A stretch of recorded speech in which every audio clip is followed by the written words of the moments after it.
Oh, far more professional. for brief moments. Moments, yes. No, the thing about being on brief as set, Genji's especially words. with like Anna Silk had such a big job to do on this show. Like she had a mountain of work every day. So you can't distract other people like on set, especially when like she's just trying her best to keep it all together. She has like 12 pages of dialogue every day, a lot of stuff going on. So yeah, you can't really distract too much on set. It is actually really, I mean, for moments like when we were alone together and then we could take the piss because, you know, if we can pull it together, but when you're dealing with other people and you might get in their process. Yeah, and any time with Rachel Scarston, you're usually taking the piss, because I don't know how seriously she takes life on set at all. There's certain groups of people, like, you know, yeah. Anna had a mother load of work to do on set, so around her everyone was pretty respectful, but like it was when just, you know, it was Paul and myself. Yeah, and Ksenia was generally, but you could break her out of it at times. Totally. She, if there was something funny to be had, she would enjoy it, but... And Zoe Palmer has got the driest, funniest sense of humor ever, so like, sometimes she'd just drop a bomb on set and everyone would just end up crying. Yeah, it depends who you're with, isn't it? Because I mean, I guess most of my scenes, there's a lot of it would depend on your scene. So depending on what the nature of it was, then you know people act accordingly, depending on what they need to access and to get that scene done.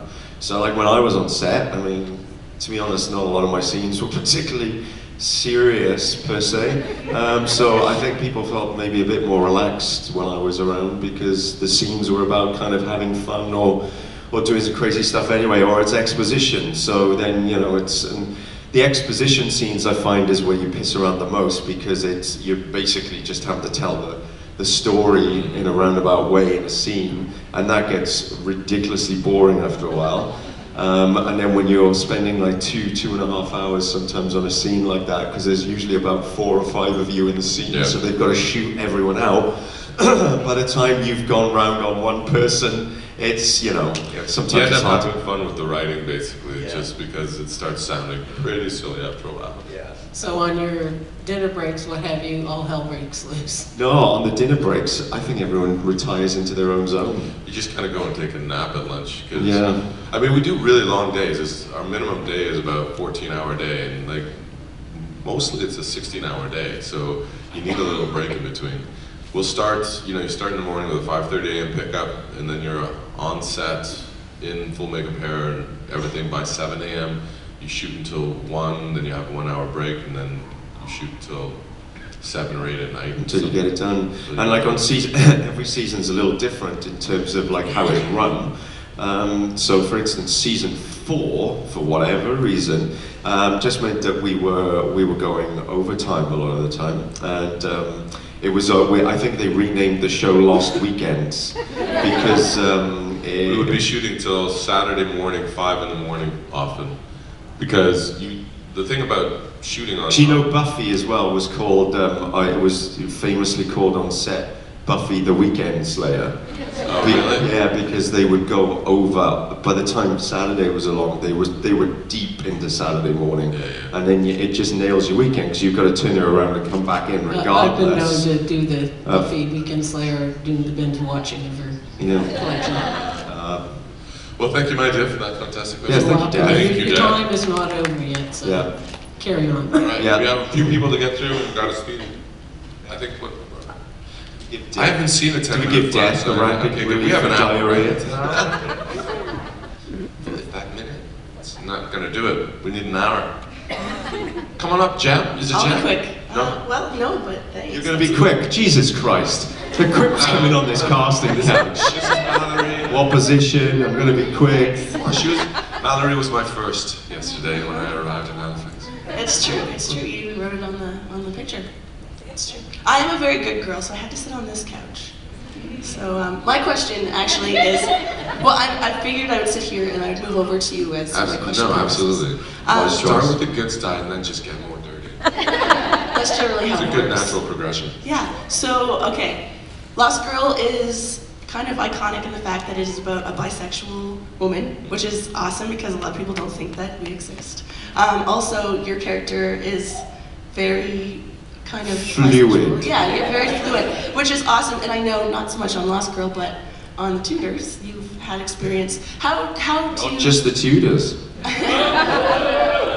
Touch a Pink too. But how do you feel about being like, you're kind of iconic for being like an idol to people who don't have anybody else to look up to? Like, how do you feel about that? How do I feel about that? I don't know, I just, for me it's, I don't think about things like that. For that character, it's just the character. I mean, yeah, if people could live their life like that, it'd be great if society kind of, you know, chilled out a bit. It was kind of cool playing characters like that on television. I mean, yeah, I don't think you'd ever get to see, you don't see a character like Vex on television at all. So yeah, it was interesting to play a character that you're never really going to see on television. You might not see a character like that for a while again.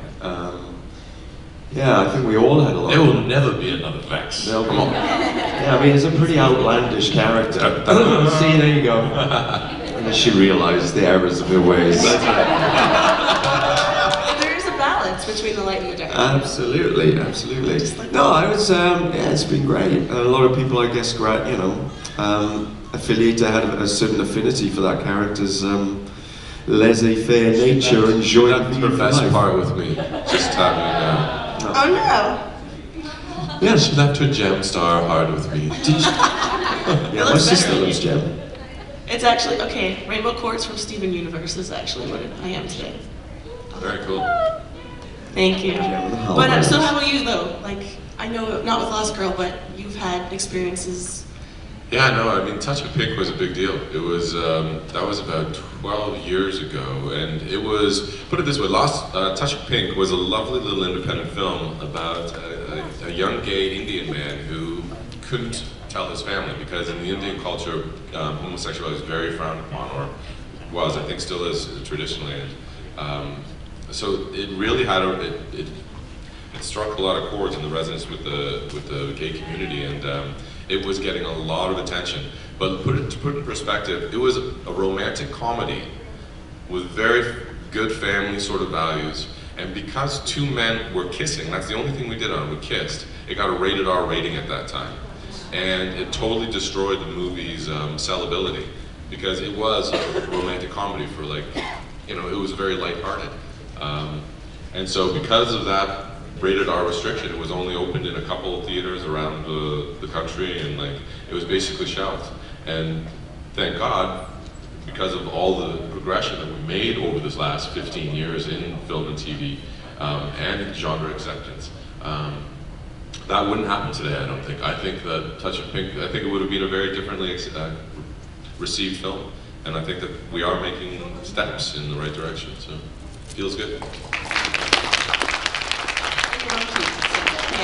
It's a serious answer. We're not asses all the time, all right? Just most of the time. I did Serious in Australia, but... Hello, darling. You did do Serious in Australia. Hi. Hello, what's your For name? you, since I've already asked him. Right. My name's Laura. What's your most embarrassing story ever? This is where my penis came out, by the way. What? It just came out on stage, just happened. My most embarrassing story ever. Jesus. Sorry, I remembered how comfortable it was. I don't know, that's a tough one. I'm trying to remember one that I mean, there's shameful, and then there's embarrassing. We could do shameful. Let's do embarrassing. I don't get embarrassed too often. I would have to say it was probably when I did my school play. I think I was 11 or 10 years old, and we were doing a show, and I ended up having to do, because we didn't have girls in the show, I ended up having to be the yellow polka dot bikini girl thing. And everyone was like, it's fine, we'll do it it doesn't matter, you know, look, girls are being boys, boys can be girls. It's like, yeah, but I'm the yellow polka dot bikini, okay?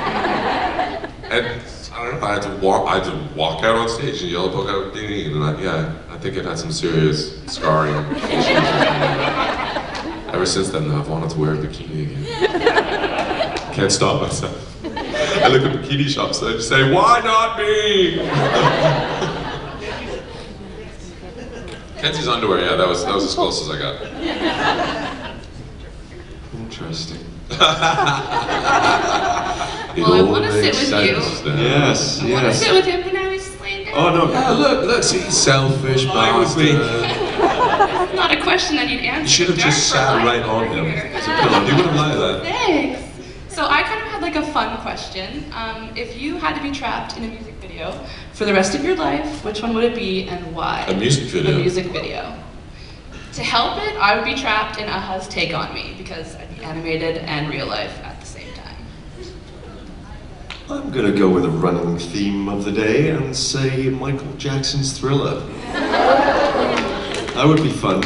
Just to be. Can you give us a moonwalk? Continuously forever. Masters like to stick together, don't you? Oh yeah, just meerkats actually doing it. I'm in. Can you do the moonwalk? Not these boots. I grew up on a farm, and we didn't have cable or anything like that, so I actually never got to watch music videos growing up. I only kind of watched them a little when I was older and enjoyed them, but After Wonder Woman, yeah. no, that was a good one. Is Wonder Woman in a music video ever? Wonder Woman. So like honestly, I can't even remember. Besides like iconic ones like Thriller, I can't really remember any music videos. It's such an iconic music video that was Thriller. Do you Totally. remember when it came out? It was insane. That was like the height It was like of music videos. it grossed more than like a movie did, or Yeah. something, you know. They could have charged entrance fee. So yeah, I'm sorry. I wish I could answer that. I mean, there's songs that I would love to. If you could be trapped in a song, what would it be? Copacabana by Barry Manilow.